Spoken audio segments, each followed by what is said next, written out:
Perkenalkan, nama saya David Januar Tumimomor, berasal dari Universitas Palangkaraya dengan NIM 203020302130, jurusan manajemen. Pada video kali ini saya akan melanjutkan presentasi hasil penguasaan saya pada materi bab 10, yaitu paragraf. Yang pertama, dalam paragraf ada berdasarkan pola penalaran.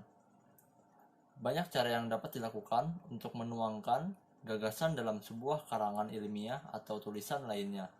Namun, paling tidak ada kriteria cara penuangan gagasan itu dalam setiap karangan ilmiah.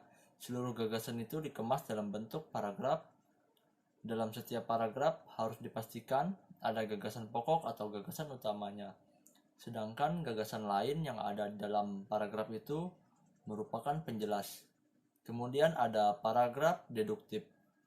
Paragraf deduktif adalah paragraf yang ide pokoknya atau gagasan utamanya terletak di awal paragraf dan diikuti oleh kalimat-kalimat penjelas untuk mendukung. Gagasan utama dalam ide pokok atau gagasan berupa pernyataan umum yang dikemas dalam kalimat topik. Selanjutnya ada paragraf induktif.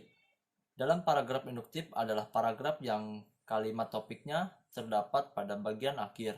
Secara garis besar, paragraf induktif mempunyai ciri-ciri, yaitu diawali dengan penyebutan peristiwa, ada sebagai penjelas, dan pendukung gagasan utama. Kemudian menyimpulkan berdasarkan peristiwa-peristiwa khusus itu. Kemudian ada deduktif campuran. Deduktif induktif adalah paragraf yang kalimat topiknya terdapat pada bagian awal dan akhir dalam paragraf. Selanjutnya ada paragraf ineratif. Paragraf ineratif adalah paragraf yang kalimat utamanya terletak di tengah-tengah paragraf. Paragraf ini diawali dengan kalimat-kalimat penjelas sebagai pengantar, kemudian diikuti gagasan utama dan ditambahkan. Selanjutnya ada paragraf narasi atau kisahan. Narasi ini merupakan gaya pengungkapan yang bertujuan untuk menceritakan atau mengisahkan rangkaian kejadian atau peristiwa yang baik maupun peristiwa rekaan atau pengalaman hidup berdasarkan perkembangan dari waktu ke waktu sehingga tampak seolah-olah pembaca mengalami sendiri peristiwa itu. Paragraf narasi ini dimaksudkan untuk memberitahu pembaca atau pendengar tentang sesuatu yang diketahui atau dialami penulis supaya pembaca terkesan. Selanjutnya ada paragraf deskripsi. Paragraf ini berisi gambaran mengenai suatu objek atau suatu keadaan sejelas-jelasnya dengan melibatkan kesan indera. Paragraf ini bertujuan untuk memberikan kesan atau impresi kepada pembaca terhadap objek, gagasan, tempat peristiwa, dan semacamnya yang ingin disampaikan kepada penulis. Selanjutnya ada paragraf eksposisi. Paragraf ini bertujuan untuk menginformasikan sesuatu sehingga memperluas pengetahuan pembaca dengan bersifat ilmiah dan non-fiksi, penelitian atau pengalaman. Paragraf ini tidak selalu terbagi atas bagian-bagian yang disebut pembukaan, pengembangan, dan penutup. Selanjutnya ada paragraf persuasif. Paragraf ini berisi ajakan yang bertujuan untuk membujuk pembaca agar mau melakukan sesuatu dengan keinginan penulisannya, agar tujuannya dapat tercapai dan mampu menyampaikan bukti dengan data dan fakta pendukung.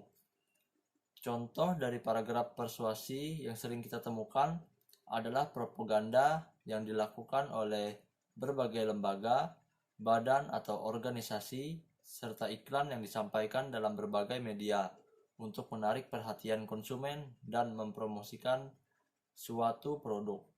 Selanjutnya ada paragraf argumentasi. Paragraf ini suatu corak yang bertujuan membuktikan pendapat penulis agar pembaca menerima pendapatnya. Dalam paragraf ini, penulis menyampaikan pendapat yang disertai penjelasan dan alasan yang kuat untuk meyakinkan dengan maksud agar pembaca bisa terpengaruh. Argumentasi ini adalah cara kita berpikir kritis dan logis berdasarkan fakta-fakta yang dapat dipertanggungjawabkan. Selanjutnya ada berdasarkan urutan. Pada umumnya suatu karangan terdiri atas 3 bagian, yaitu ada paragraf pembuka, paragraf isi, dan paragraf penutup. Selanjutnya ada paragraf pembuka atau pengantar. Paragraf ini merupakan pembuka untuk sampai pada permasalahan yang dibicarakan. Dengan kata lain, paragraf pembuka itu mengantarkan pembaca pada pembicaraan. Selanjutnya ada paragraf isi. Paragraf isi merupakan inti dari karangan yang terletak di antara paragraf pembuka dan paragraf penutup. Di dalam paragraf inilah inti pokok pikiran dan penulis dikemukakan. Selanjutnya ada paragraf penutup. Paragraf penutup merupakan simpulan dari pokok-pokok yang dipikirkan dalam paragraf isi yang bertujuan menyajikan paragraf penutup ini sebagai agar apa yang tertuang dalam paragraf-paragraf sebelumnya dapat menjadi kesan dalam benak pembaca. Secara umum, ada juga fungsi paragraf penutup dan dapat disimpulkan seperti